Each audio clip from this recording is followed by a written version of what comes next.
not only has he fallen, Herman Cain, in the polls drastically this week with, event after event, he's now defending the fact that, who in the world knows about all these countries and their leaders and anything? It's not necessarily that you need to know who the countries and the leaders are, Mr. Cain. It's you're supposed to know exactly what America's position toward them is, especially when they're important countries. We're not asking you to name the president of Suriname, but Libya and what's happening there and American policy there is important.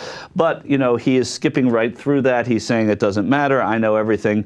Let's go first to number 10 here, and then we're going to hear how Herman Cain is prepping for the oath of office later. Who knows every detail of every country, of every situation on the planet? Nobody. A leader is supposed to make sure we work on the right problem. We assign the right priority. Surround yourself with good people. Put together plans and lead. They are who we thought they were. Did you ever see Dennis Green give his post-game speech? Are you a football fan? Can you imagine standing in that crowd and nodding into the affirmative? Yeah. That, you know what? You don't need to know everything you need to know about these other countries. Right. Who knows all this stuff anyway? Really? When you have a plumber come over to your house to fix a clogged drain, does it really matter if he knows what pipe goes where? No! Who does? What plumber knows what they're doing? They just come over and do stuff. Yeah. Well, I mean, the philosophy is so back-assward, it's absurd. You can't sit behind that candidate and nod to the affirmative. I agree. I'm incompetent at my job, too.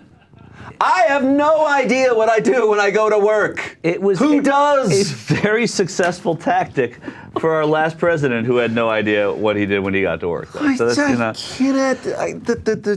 the logic there is so... I think, are we supposed to make an exception then for the presidency? That's basically what it is. Right. It's like everybody in this room should know what they're doing when they go to their job. But for you running for president, you don't really need to know much. We're going to allow you to just not know some things. It's the war against the intellectuals gone completely awry, because now it's, all right, you guys know too much, you talk about too much, but now it's better not to know anything at all. And it's okay, too. Just let's see what happens. And we're okay with it. Let's see what happens when I get there. Yay for dummies, everywhere. So let's swear the guy in. What do you think?